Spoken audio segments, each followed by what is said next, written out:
अपने आप को जाने। ज्योतिपुंज गुरुदेव, ज्योति की साधना करने वाले साधकगण, प्रेक्षा ध्यान का अभ्यास, अपने आप को जानने का अभ्यास। हम दूसरों को जानते हैं और बहुत जानते हैं। हमारा समूचा जीवन दूसरों को जानने में ही बीतता है, किंतु अपने आप को जानने में समय लगता ही नहीं, और कुछ लोगों का लगता है तो बहुत कम लगता है। 100 में 2 व्यक्ति मुश्किल से मिलेंगे जो अपने आप को जानने का प्रयत्न करते हैं। आवश्यकता ही प्रतीत नहीं होती। इसका कारण हमारी इंद्रियां, सबकी गति बाहर की ओर है। हमारा मन वही सोचता है, कल्पना करता है, चिंतन करता है जो इंद्रियों के द्वारा उसे कच्चा सामान मिलता है, कच्चा माल मिलता है। कच्चे माल को पक्का माल बनाता है। हमारी बुद्धि भी उन्हें सहयोग देती है। जब तक अंतर्दृष्टि नहीं जागती, अंतश्चक्षु उद्घाटित नहीं होता, तब तक अपने आप को जानने का और देखने का कोई साधन हमें उपलब्ध नहीं होता।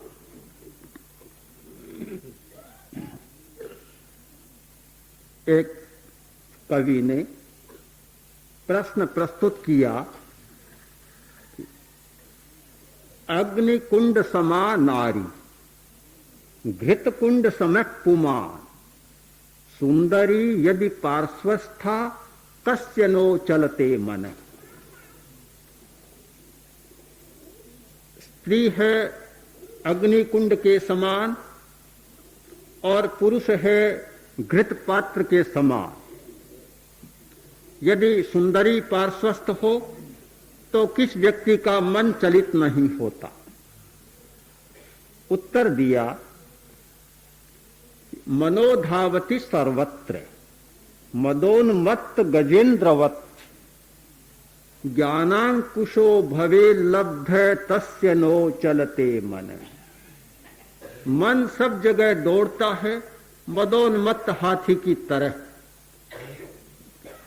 यदि ज्ञान रूपी अंकुश मिल जाता है तो उसका मन विचलित नहीं होता। जिस व्यक्ति को ज्ञान का अंकुश नहीं मिलता, उसका मन विचलित होता है। इंद्रियों का भी उतना दोष नहीं है, मन का भी उतना दोष नहीं है। सबसे बड़ा दोष है हमारे अज्ञान का। इस दुनिया में सबसे बड़ा पाप, सबसे बड़ा दोष और सबसे बड़ा अपराध है तो वह है अज्ञान।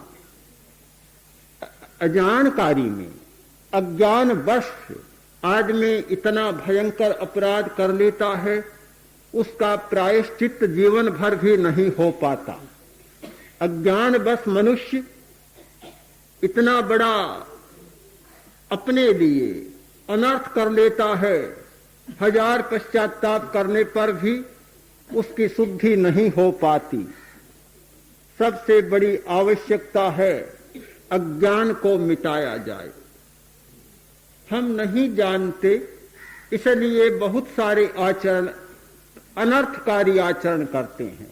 यदि ठीक जान ले तो वे काम नहीं करते।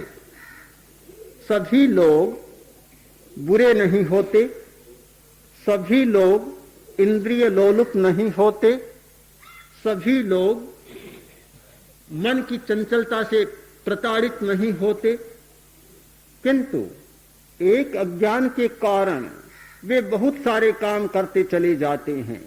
मिथ्या मान्यता, मिथ्या धारणा, मिथ्या दृष्टि और अज्ञान, ये सब मिलकर एक ऐसे चक्र व्यूह की रचना करते हैं कि हर आदमी उसमें फंस जाता है। प्रेक्षा ध्यान का एक बड़ा प्रयोजन है उस अज्ञान को तोड़ना, अज्ञान के चक्र व्यूह को तोड़ना बहुत बड़ा उद्देश्य है। और जब वह चक्र व्यूह टूटता है तो पता लगता है कि वास्तविक जीवन क्या है। ज्ञान और ध्यान, ये दो तत्व हैं हमारे सामने। ज्ञान में विश्वास है, लोग शिक्षा प्राप्त करते हैं। ध्यान में हमारा विश्वास नहीं है। वास्तव में ज्ञान और ध्यान दो नहीं, एक ही है। ज्ञान ज्ञान है तो ध्यान भी अज्ञान नहीं है। अगर अज्ञान है तो ध्यान नहीं होगा।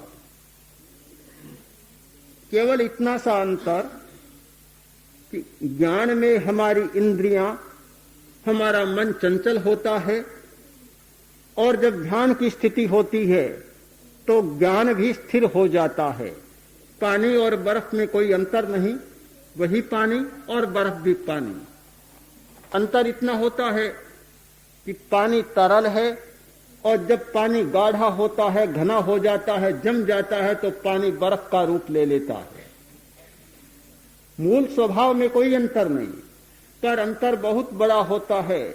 पानी में गंदगी मिल सकती है, कीचड़ मिल सकता है, धूल मिल सकती है, पानी गंदला हो सकता है। बर्फ हो जाने पर गंदगी डालो, लुढ़क कर नीचे चली जाएगी, बर्फ को गंदा नहीं बना पाएगी, बर्फ उसे दूर कर देती है। हमारा चित्त जब गाढ़ा हो जाता है, घना हो जाता है, तो फिर गंदगी आती है। दुनिया का स्वभाव है कि गंदगी आए बिना नहीं रहेगी, चारों तरफ में गंदगी आएगी, किंतु आई, छुई और चली गई, टिक नहीं पाएगी। मन को गाढ़ा करने की जरूरत, चित्त को सघन बनाने की जरूरत है। ध्यान और कोई नई बात नहीं, ज्ञान से अतिरिक्त कुछ भी नहीं, केवल उस ज्ञान को सघन बना लेना ही ध्यान है। जब तक हम सघन नहीं बनाते, पानी पानी रहता है, तरल रहता है, तब तक सारी संभावनाएं रहती है। और जब पानी जम जाता है तो बहुत सारी संभावनाएं समाप्त हो जाती है। पूछा गया, सुयस्य आराहणायेणम जीवे किम जणये, श्रुत की आराधना करने वाला जीव क्या प्राप्त करता है? उत्तर मिला कि सुयस्य आराहणायेणम अन्नानं खवे न संकिलिस्सई, श्रुत की आराधना से अज्ञान क्षीण होता है, संक्लेश नहीं होता।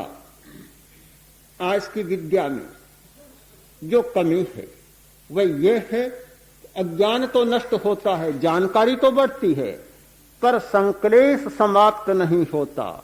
हमें वह ज्ञान चाहिए जिससे संक्लेश समाप्त हो सके। हमारे क्लेश, हमारे कष्ट, हमारी कठिनाइयां दूर हो सके। अगर वे दूर नहीं होती हैं तो वह ज्ञान भी अज्ञान बन जाता है। ज्ञान भी अज्ञान होता है, वह अज्ञान जो संक्लेश को समाप्त न कर सके। ज्ञान के द्वारा हमारे जीवन का क्लेश दूर होना चाहिए, और जब ज्ञान में क्लेश को दूर करने की क्षमता आती है तो वह ज्ञान ध्यान बन जाता है। हम यह भी कह सकते हैं कि ध्यान के द्वारा संक्लेश दूर होता है, इसलिए ध्यान हमारे जीवन का सबसे बड़ा ज्ञान होता है। ज्ञान और ध्यान दोनों को तोड़कर देखने की जरूरत नहीं। ऐसा जोड़ा है, साहित्य में भी मिलता है। ज्ञान और ध्यान, आगमवाणी में मिलता है ज्ञान और ध्यान, संत साहित्य में मिलता है ज्ञान और ध्यान। ज्ञान और ध्यान दोनों साथ साथ मिलते हैं। हमने क्या किया? तोड़ दिया, काट दिया, सिर को अलग कर दिया और धड़ को अलग कर दिया। धड़ तो रह गई, सिर चला गया। इसी भाष्य के अरहत ने बहुत अच्छी बात कही कि ध्यान बिना का धर्म या ध्यान बिना का ज्ञान वैसा है जैसा सिर कटा हुआ आदमी। धर्म है, ध्यान नहीं है तो सिर कट गया। ज्ञान है, ध्यान नहीं है तो सिर कट गया। सिर कटे आदमी का कितना मूल्य होता है हम सब जानते हैं। हमारे सारे जीवन का संचालन सिर के द्वारा होता है। यदि सिर नहीं होता तो सारा नियंत्रण लड़खड़ा जाता है। नियंत्रण करने वाला, कंट्रोल करने वाला, समूचे शरीर का संचालन करने वाला हमारा मस्तिष्क होता है, और वह मस्तिष्क चला जाए तो सारी बात ही समाप्त हो जाए। हम ध्यान को एक अतिरिक्त बात न माने कि ध्यान कोई अतिरिक्त बात है। ध्यान एक जीवन की पद्धति है। ध्यान एक जीवन का दर्शन है। जीवन का दर्शन है, जीवन की पद्धति है। वह कोई छूटे क्षणों में करने की प्रक्रिया नहीं है। अगर हम ध्यान को कोई विशेष बात मानते हैं तो फिर वह विशेष बात विशेष समय के लिए हो जाती है। जैसे वर्ष में कुछ त्योहार आते हैं, पर्व आते हैं, कुछ समारोह होते हैं, कुछ आयोजन होते हैं। दीपावली आती है, बहुत उल्लास होता है। दीपावली चली जाती है एक दिन के बाद। होली आती है, कुछ दिन उल्लास होता है, एक दिन होली भी चली जाती है। जो विशेष पर्व होगा वह आएगा और चला जाएगा। अगर हमने भी ध्यान को ऐसा ही मान लिया कि वह कोई विशेष पर्व या जीवन की विशेष घटना या कभी कभार विशेष दिनों में की जाने वाला आयोजन है, तो ध्यान भी आया और चला गया। ध्यान ऐसा नहीं है। ध्यान हमारे जीवन का वह दर्शन है जो पूरे वर्ष भर चलता है। वह दृष्टि जो जीवन के हर क्षण में चलती है, और जहां वह दृष्टि नहीं होती वहां कठिनाई पैदा हो जाती है। ध्यान करते हैं, अनुभव करते हैं, ध्यान किया, फल नहीं मिला। बहुत हमारी आशा होती है फल पाने की, और फल पाना बहुत जल्दी चाहते हैं। काम नहीं करते उससे पहले फल पाना चाहते हैं। वृक्ष लगाते नहीं और पहले ही भावना रहती है कि फल मिल जाए। अभी तो अंकुर है, उगेगा, बढ़ेगा, फल देगा, बरसों बाद फल मिलेगा, पर हम तो पहले दिन ही चाह लेते हैं। बड़ी कठिनाई होती है। संत हुआ है बायजीद,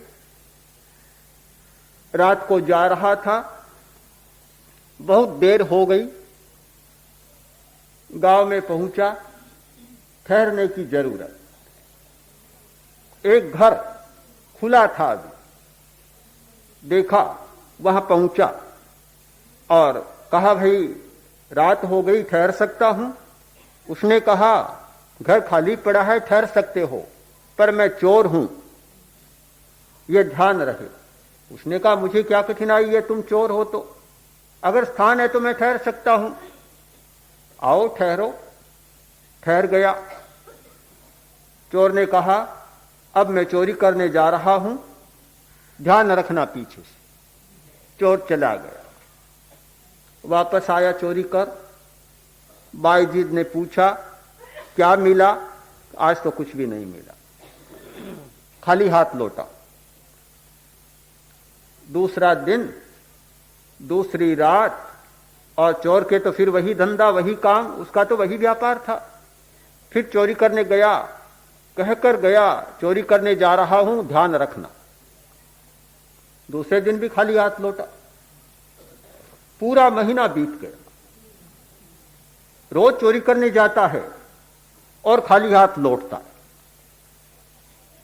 एक महीने के बाद बायजीद ने वहां से प्रस्थान किया और बोला कि तू मेरा गुरु है और मैं तेरा शिष्य।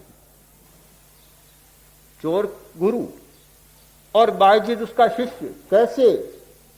कि कितना बड़ा है धैर्य तुम्हारा, रोज चोरी करने जाते हो, खाली हाथ लौटते हो, कभी निराश नहीं होते। और हम कैसे संत हुए, भगवान की अभ्यर्थना करते हैं, प्रार्थना करते हैं, साधना करते हैं, और एक बार भी कोई परिणाम नहीं आता तो भगवान को गालियां बकने भी लग जाते कि क्या धर्म, क्या भगवान, क्या गुरु, हमने चाहा, हमारा काम तो सिद्ध हुआ ही नहीं।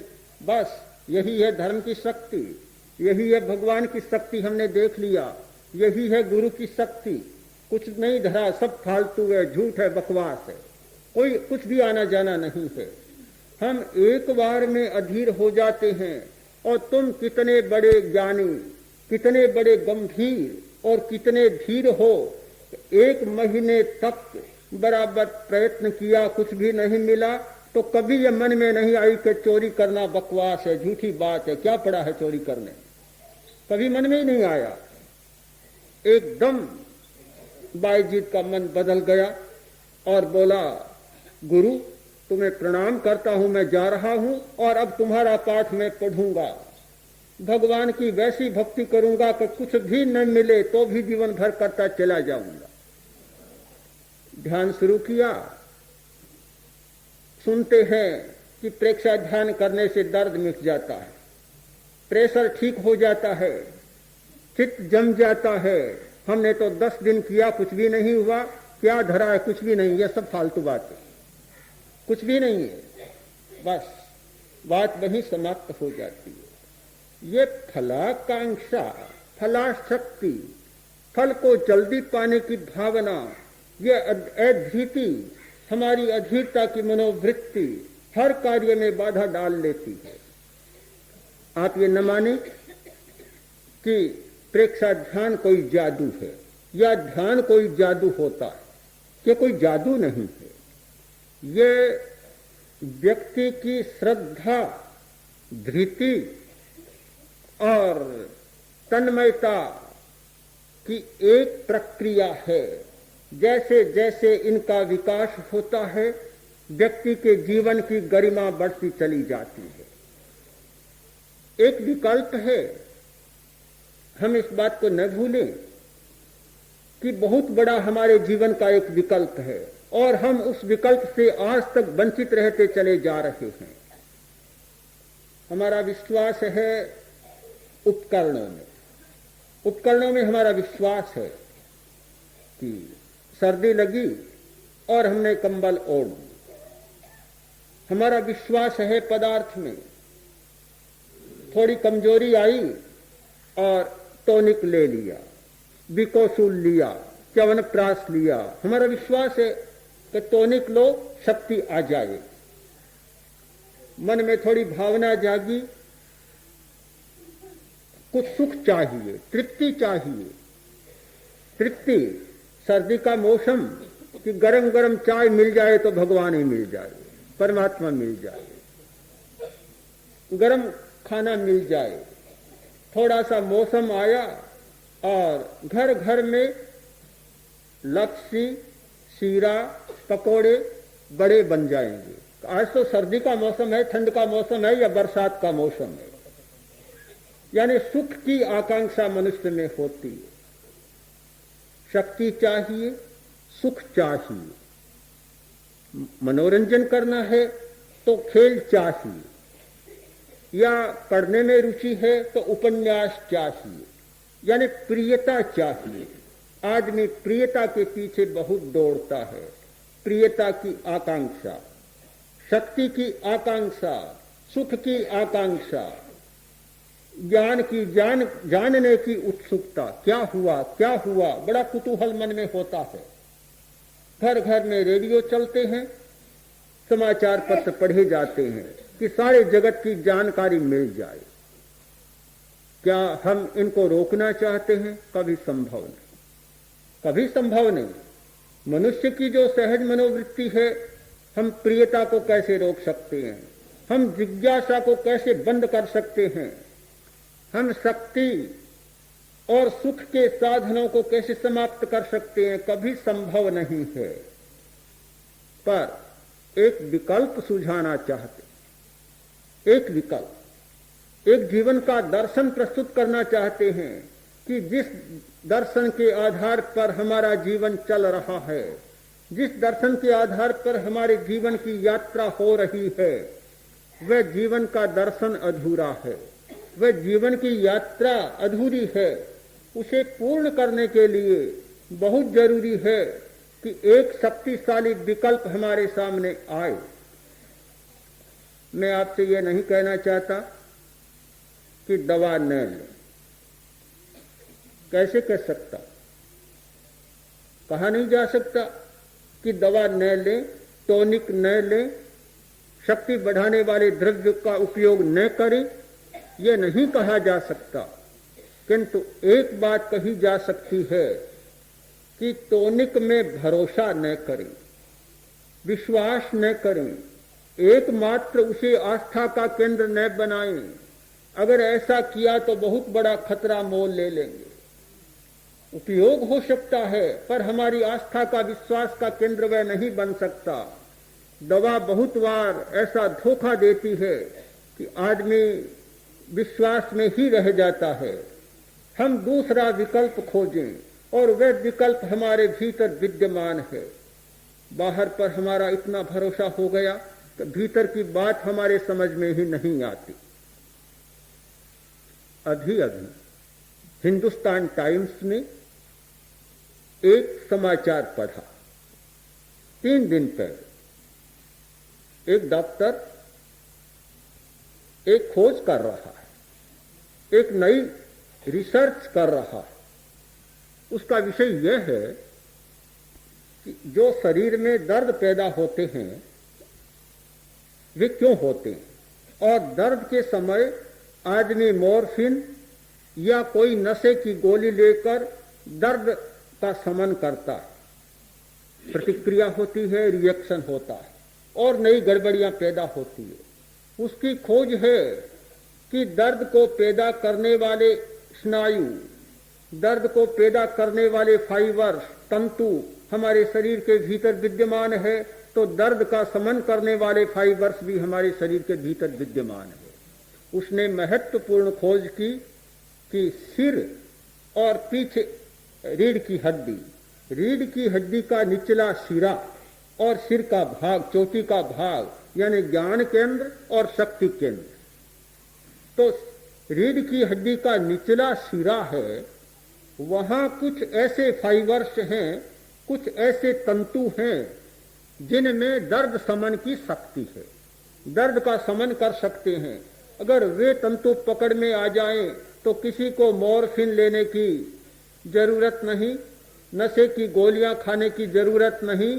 कहीं भी शरीर में दर्द पैदा हुआ और उस बिंदु को पकड़ा और दर्द अपने आप मिट जाएगा। हमारे शरीर में एक ऐसा प्रवाह है जो सिर से चलता है, नीचे तक जाता है और नीचे जाकर वही तो दर्द पैदा करता है। रीढ़ की हड्डी बहुत बड़ा शरीर का रहस्यपूर्ण केंद्र है, इतना बड़ा केंद्र कि वहां से सारे शरीर का संबंध जुड़ा हुआ है। दर्द पैदा होना और दर्द को मिटना, दोनों शक्तियां उसमें विद्यमान है। मैंने जब यह संवाद उसमें पढ़ा, पेन किलिंग हमारे शरीर के भीतर विद्यमान है, मुझे तत्काल अंतर यात्रा की स्मृति हो आई। हम प्रेक्षाध्यान के प्रयोग में कायोत्सर्ग के पश्चात अंतर यात्रा का प्रयोग करते हैं।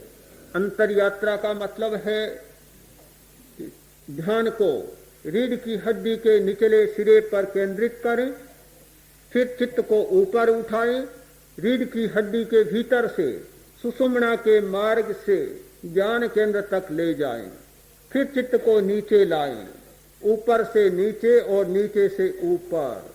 जैसे कुएं में बाल्टी डाली जाती है और पानी भरता है, निकाली जाती है, फिर डाली जाती है और फिर निकाली जाती है।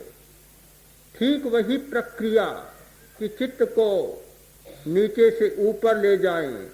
नीचे शक्ति का स्रोत है, बहुत बड़ा शक्ति का स्रोत है, यह रीढ़ की हड्डी का निचला सिरा बहुत बड़ा स्रोत है। वहां से शक्ति को बाल्टी में भरकर श्वास की बाल्टी में, प्राण की बाल्टी में भरकर और ज्ञान केंद्र तक ले जाएं, और जब वह बाल्टी वहां जाकर खाली हो जाए फिर उसको चित्त को नीचे ले जाएं, खाली बाल्टी को, और फिर शक्ति को भरकर ऊपर लाएं। एक इतनी महत्वपूर्ण प्रक्रिया है, हम नहीं जानते। कल ही डॉक्टर ने कहा कि सर्दी के दिनों में अंगुलियों के जो बीच के अंतराल हैं, ये भाग, यहां अगर सरसों का तेल लगाया जाए तो जिनको भयंकर सर्दी का प्रकोप होता है वह समाप्त हो जाता है। कारण है इसका, पैरों की अंगुलियों के बीच और हाथों की अंगुलियों के बीच ये जो यहाँ एंडिंग है, यहाँ हमारे स्नायु हैं समाप्त होते हैं, ये सर्दी को बाहर से ज्यादा पकड़ते हैं, पैरों के भी और हाथों के भी। अगर ये गर्म रहे तो सर्दी का उतना प्रकोप नहीं होगा। रीढ़ की हड्डी का निचला सिरा, जहां असंख्य तंतु, इतने छोटे छोटे सूक्ष्म तंतु हैं जिन्हें चांदी के सफेद धागों की तरह हजारों लाखों तंतुओं में छोटा छोटा भाग बटा हुआ है, उसमें इतने महत्वपूर्ण केंद्र हैं। अगर हम वहां ध्यान केंद्रित कर सकें, उस बिंदु को पकड़ सकें, तो बहुत सारी कठिनाइयां समाप्त हो सकती है। हमने स्वयं देखा, एक भाई के बहुत दर्द था इस नीचे के भाग में, गहरा दर्द, रोज रात को गोलियां लेनी पड़ती। गोलियां लेने पर भी वह सीधा नहीं लेट सकता, गले पर पट्टा रखना पड़ता, टेढ़ा लेटता। हमने प्राण का प्रयोग करवाया, इसी स्थान पर प्राण का प्रयोग किया। 5-7 दिन बाद गोलियां लेनी बंद हो गई, सीधा लेटने लग गया और गले का पट्टा भी खुल गया। ऐसा क्यों हुआ?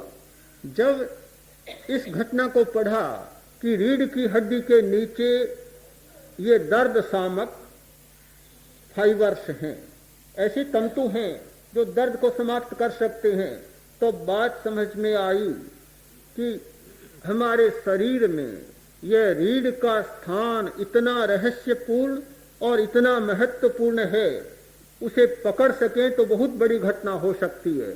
बेचारा डॉक्टर कब पकड़ेगा?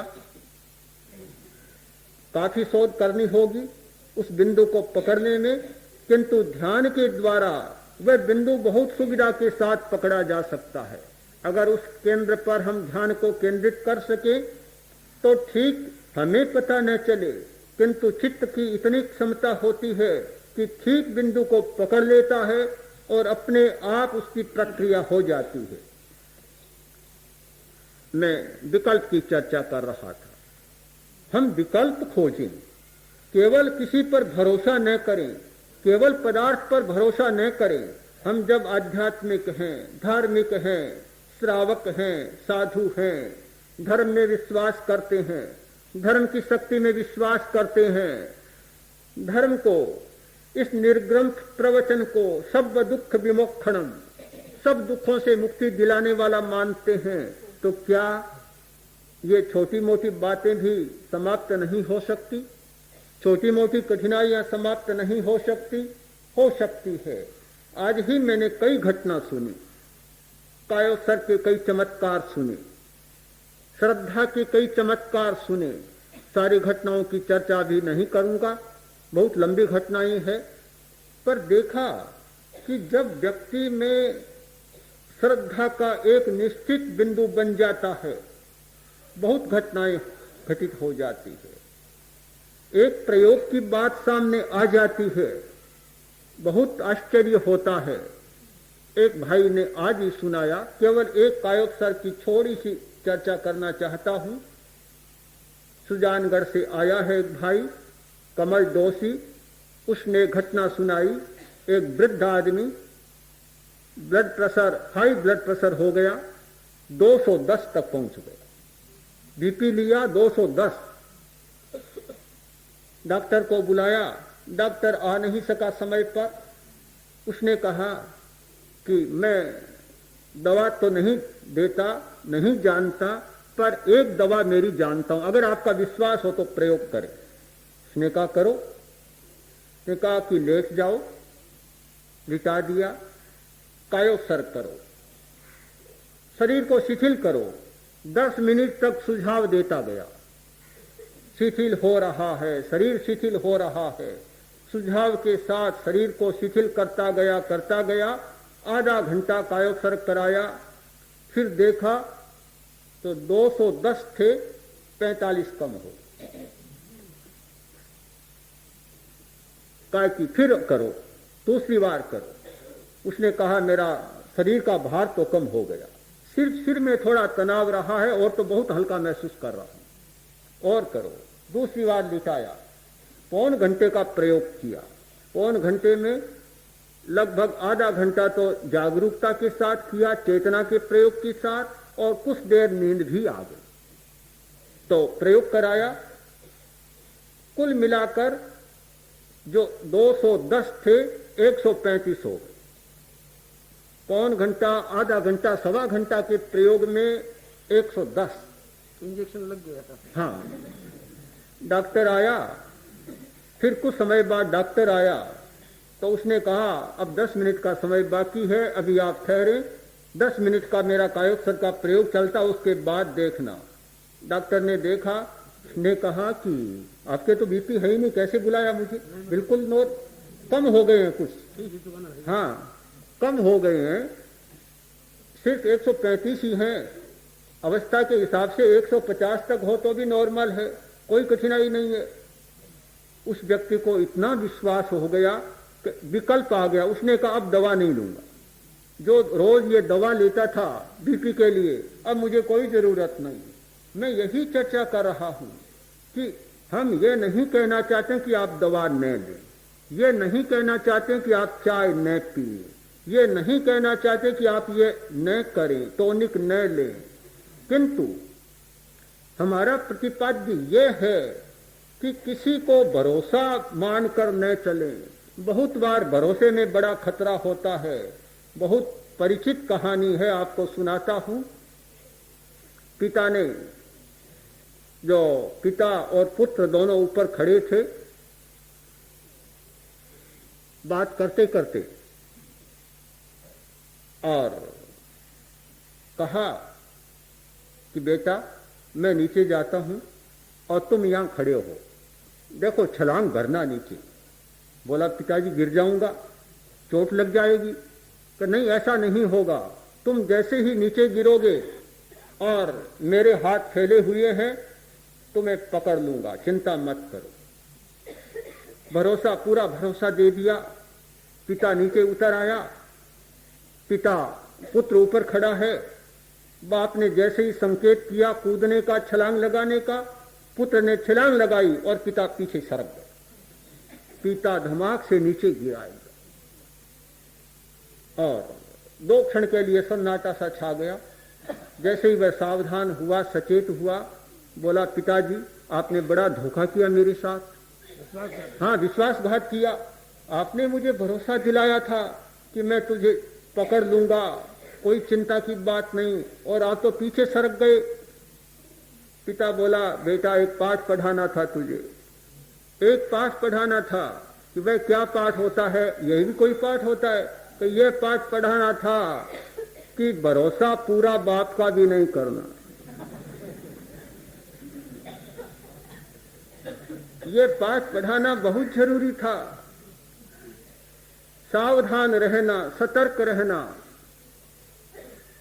पर हम बड़े विचित्र हैं कि बाप का भी पूरा भरोसा नहीं करते, माँ का भी नहीं करते, पत्नी का भी लोग नहीं करते, बेटे का भी नहीं करते, पर पदार्थ का भरोसा इतना करते हैं कि वहां सारी हमारी श्रद्धा केंद्रित हो जाती है। पूरा सहायक सम्यक है तो हमारा पदार्थ के प्रति है। इतनी श्रद्धा, अटूट श्रद्धा, तो बस कोई भी गड़बड़ हो, चाय ली और सब गड़बड़ ठीक हो जाएगी। अरे चाय कोई भगवान है क्या? भगवान भी सबको ठीक नहीं कर सकता। सारी ठीक हो जाएगा, सर का दर्द तो ठीक हो जाएगा। नहीं, सर का नहीं, सर का, पैर का, पेट का, कहीं दर्द हो, चाय तो एक ऐसी भगवत शक्ति है आज की कि सब कुछ ठीक हो जाएगा। पर पता नहीं कि कितना नुकसान होता है। तो खैर उसकी आज चर्चा मैं नहीं कर रहा हूं। मैं तो यही कहना चाहता हूं कि हम ये जो हमारी पदार्थ के प्रति, बाह्य के प्रति एक अटूट आस्था जम गई, हमारा जो शक्तिशाली विकल्प था भीतर का वह छूट गया, वह नहीं छूटना चाहिए। हमारे शरीर के भीतर अनंत ज्ञान, अनंत दृष्टि, अनंत आनंद, सुख और अनंत शक्ति है। क्या हम अपनी शक्ति का कभी उपयोग करते हैं? क्या हम कभी अपने सुख का उपयोग करते हैं? क्या हमारे भीतर विद्यमान दृष्टि और ज्ञान का हम कभी उपयोग करते हैं? पुस्तक का सहारा, वस्तु का दर्शन, पदार्थ से सुख और पदार्थ से शक्ति, हमारा सारा यह आस्था का केंद्र बन गया। मैं तो मानता हूं आज के वैज्ञानिकों ने, आज के शरीर शास्त्रियों ने, आज के डॉक्टरों ने सचमुच एक नई धारा का प्रवर्तन किया और उससे धर्म को बहुत बड़ा बल मिला है, धर्म को समझने का मौका मिला है।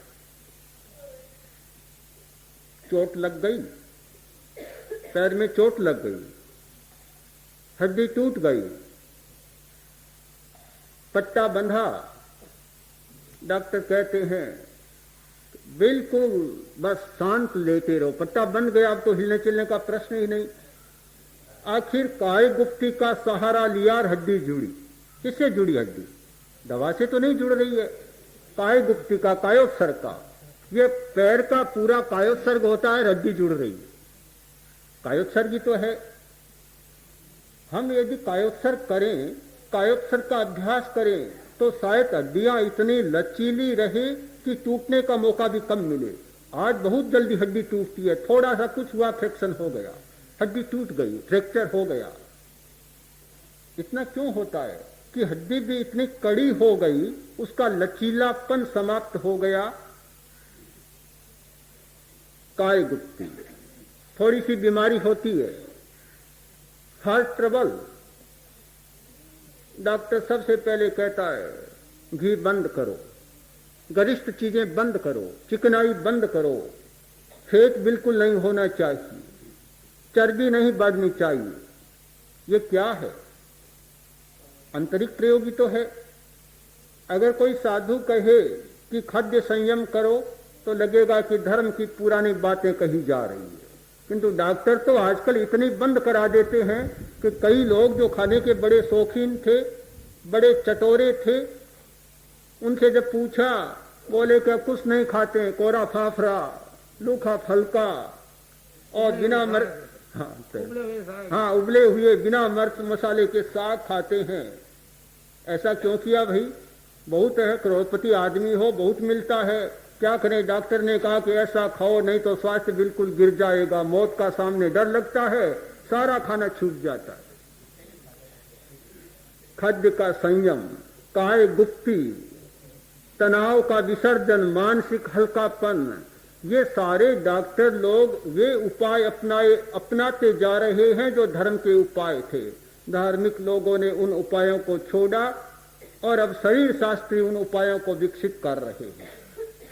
ये सारे अपने विकल्प, अपने आंतरिक विकल्प हैं।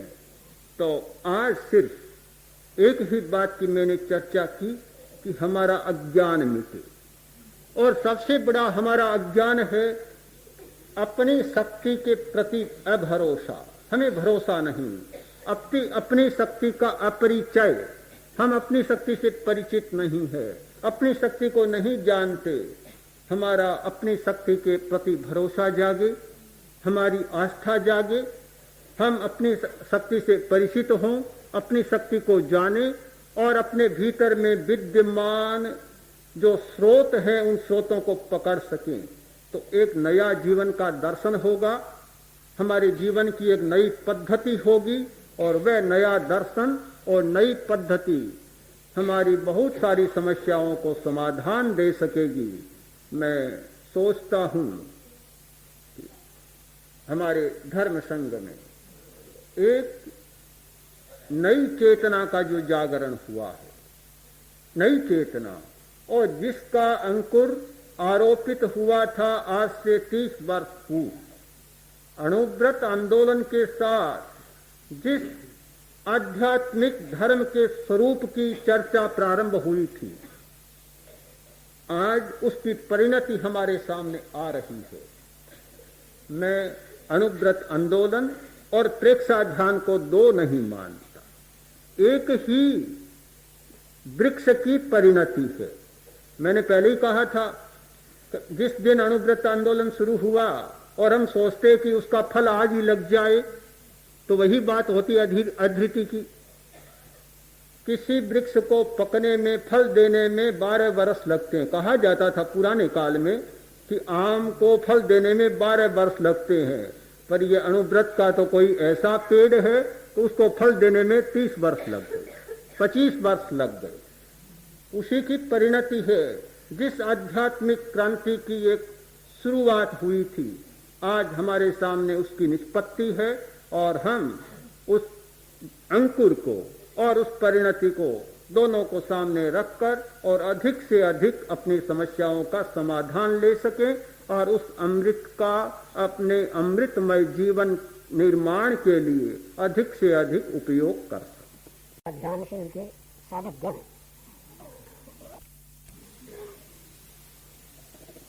वीरासर के बाद में अब हमारे शिविर का दूसरा दौर प्रारंभ हुआ है। थोड़ा सा अंतर है 7-5 से, वहाँ 7 दिन का हुआ या 5 दिन का। काल का अंतर है, कार्य का कोई अंतर नहीं है। कार्य ज्यों का त्यों चल रहा है, चलेगा। काल का अंतर हमारी हाथ की बात नहीं है। जो जो काल छोटा होता रहे, वहाँ हम भी अपने कार्यक्रम को छोटा बना देते हैं। और जैसा कि मैंने कहा, ये प्रयोग हमारे अंतरंग प्रयोग है, अंतरंग सभा के प्रयोग हैं, अंतरंग परिषद के प्रयोग हैं, और हम अपनी अंतरंग परिषद को सशक्त बनाना चाहते हैं, सक्षम बनाना चाहते हैं। आखिर इनसे हमें बहुत काम लेना है। इनसे जब काम लेना है, इनको स्वयं को तो सज्ज कर दें। सेना औरों से लड़े उससे पहले स्वयं शस्त्रास्त्रों से सज्ज हो जाएं, अपनी स्वयं की सुरक्षा पहले कर सकें, फिर वे औरों की सुरक्षा भी कर सकेंगे। इस दृष्टि से हम अपने अंतरंग परिषद के सदस्य साधु साध्वियां, उनको इस खुराक से पुष्ट करना चाहते हैं। सेनापति का काम है सेना को ट्रेन कर। वही क्रम, वही प्रयोग हमने शुरू किया है। और महाप्रज्ञ ने जो बातें आपको सुनाई है, वे बातें केवल मनोविनोद के लिए नहीं है, वे बातें केवल आश्चर्यचकित करने के लिए नहीं है, ताज्जुब करने के लिए नहीं है। वे सब बातें इसलिए है कि हम इन बातों को सुने, समझें, श्रद्धें और प्रयोग करें। क्योंकि मैं वीरासर में कहता आया हूं, अब भी कहता हूं, अगर हमारी आस्था सबसे पहले दृढ़ और मजबूत नहीं बनी, आस्था की भूमि उर्वर नहीं बनी, उपदेश के बीज उगेंगे नहीं, फलेंगे नहीं, फूलेंगे नहीं। इसलिए घनीभूत आस्था को बना के हम भेजें। और मुझे तो बहुत अच्छा लगा ये कि हम किसी बात का निषेध नहीं कर रहे हैं, दवा मत लो नहीं कर रहे हैं, हम एकांगी नहीं हैं, अमुक प्रयोग तुम मत करो नहीं कर रहे हैं, चाय मत पियो नहीं कर रहे हैं, खूब पियो, खूब लो।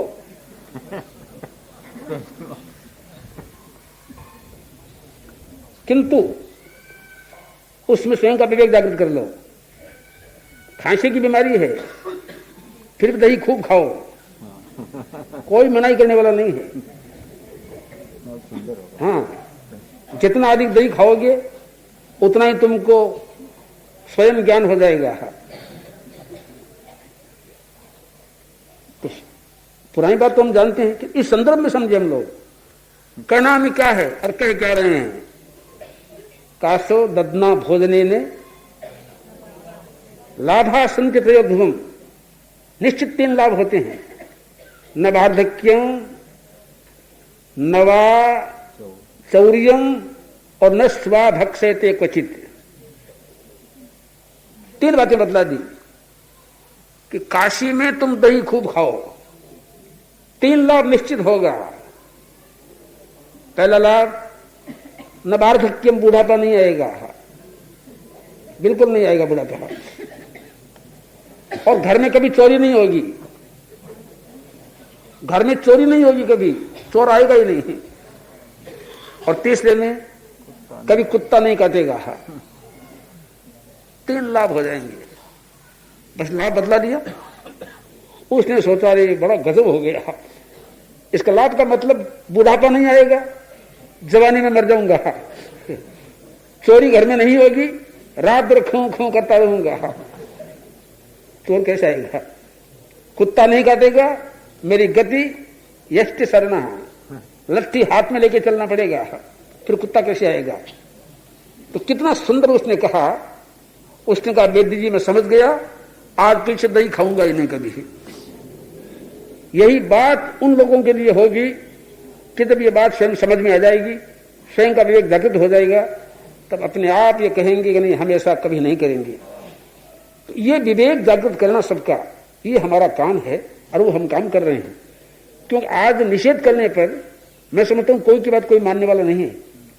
केवल निषेध करने पर यह समझा जाएगा कि ठीक है साहब स्वयं नहीं करते हैं इसलिए सबको रोकते हैं, किंतु उसका विवेक स्वयं जागृत हो जाएगा तब काम होगा। अज्ञान मिट जाएगा, ज्ञान का प्रकाश हो जाएगा और साथ साथ में विकल्प तो सुधारेगा। विकल्प तो हर बात के विकल्प होते हैं, विकल्प नहीं हो तो कोई काम चलने वाला नहीं है।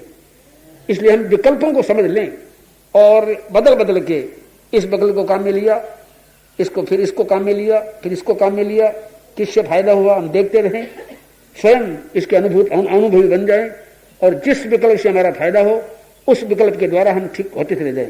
ये बड़ी बात है। स्वयं का विवेक कितना काम का होगा, वही खलीफा वाली बात। मोहम्मद साहब ने कहा खलीफा तुम जाओ प्रचार करने के लिए, किंतु प्रचार में कोई बाधा आएगी तो क्या करोगे? कोई कठिनाई पैदा हो जाएगी तो कोई समस्या आएगी, समाधान कहां से ढूंढोगे? कुरान शरीफ से। कुरान से ढूंढूंगा, कुरान में बात नहीं मिली तो आपकी आज्ञा से काम करूंगा, मेरी आज्ञा भी नहीं मिली तो फिर मैं स्वयं के विवेक से काम लूंगा।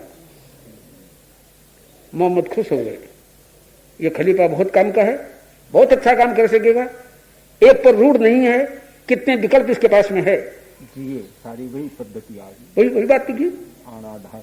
बस इस तरह से वो नहीं हो तो वो नहीं हो तो वो नहीं हो तो वो, एक से आगे एक विकल्प हम पास में रखें। विकल्प पास में रखेंगे तो हम स्वयं सजग होकर काम करेंगे और हमारा कोई अहित नहीं होगा। तो ये अपना विवेक हम जागृत करें। मैं तो समझता हूं धर्म गुरु का नहीं, भगवान का भी सबसे बड़ा एक ही काम होता है, वो ये काम कि भक्त का विवेक जगा दें, उसको रास्ता दिखला दें, पथ दिखला दें, फिर चलने का काम उसका है। फिर काम करना उसका काम है, वो किसी दूसरे का काम नहीं है। तो मैं मानता हूं जैन तीर्थंकरों ने निश्चित कहा है कि जैन तीर्थंकर कभी बल प्रयोग को काम में लेते नहीं, बलात् किसी को मनाते नहीं, बलात् किसी को बात लादते नहीं, थोपते नहीं, बड़ी प्रियता के साथ में रास्ता दिखला देते हैं। रास्ता देख लिया, अब तुम्हारा काम है, चलो न चलो। इस दृष्टि से हम सब समझें कि बड़ा उपयुक्त समय है, अच्छा अवसर है। इस अच्छे अवसर में हम अपने विवेक को जागृत करने का प्रयत्न करें। मैं समझता हूं कोई रूढ़ व्यक्ति बिल्कुल रूढ़ है, उसको हम छोड़ दें, पर मेरा विश्वास है आज के युग में सबके सब लोग ऐसे रूढ़ होते नहीं, मूढ़ होते नहीं। जरूर कुछ न कुछ चेतना उसमें है, जागृत है। उस चेतना को हम कुछ अधिक जागृत कर लें, अधिक जागृत करके और उसका प्रयोग करना शुरू कर दें। हम जितना औरों को समझाने में दक्षता प्राप्त करते हैं, औरों को आकृष्ट करने में हम अपना चातुर्य दिखाते हैं, वह चातुर्य व दक्षता हम अपने आप को समझाने में प्राप्त करें, बहुत बड़ा काम हो सकेगा। देखो, याद रखो, हमें बहुत बड़ा काम करना है, हमारे पर बड़ी जिम्मेवारी है। सबसे पहली जिम्मेवारी हमारी अपनी है, अपने के लिए है। दूसरी जिम्मेवारी हमारे संघ के लिए है। तीसरी फिर मानवता की है। ये जिम्मेवारियां हमने स्वयं ओढ़ी है, स्वयं स्वीकार की है। उन जिम्मेवारियों को निभाने के लिए हमारा दायित्व, हमारा कर्तव्य है कि हम सजग होके, सक्षम होके काम करें और हम अपने पूर्वजों की बातों को अधिक से अधिक प्रकाशित करके उनके ऋण से हम थोड़े से उऋण हो जाएं। हमारे पर बड़ा ऋण है पूर्वाचार्यों का, उस ऋण से उन्मुक्त होने का हम प्रयत्न करें। तो इसके लिए मैं मानता हूं जितने साधु संत यहां पहुंच गए हैं वो लोग बहुत लाभान्वित होंगे। जो नहीं पहुंचे हैं वो इस बार बहुत बड़ा एक अनुताप उनके मन में रहेगा कि हम नहीं पहुंचे, हम पहुंचे तो हम भी इन सब बातों को सुनते, समझते, चेष्टा करते। तो इसीलिए हमारा कर्तव्य है कि हम अपने विवेक को जागृत करके वास्तव में हम लाभान्वित हो और उस लाभ को फिर बिखेरें, फैलाएं, जिससे हमारा कल्याण होगा। अरहंते शरणं प्रवज्जामि, सिद्धे शरणं प्रवज्जामि, साहु शरणं प्रवज्जामि, केवलिपन्नर्तं धम्मं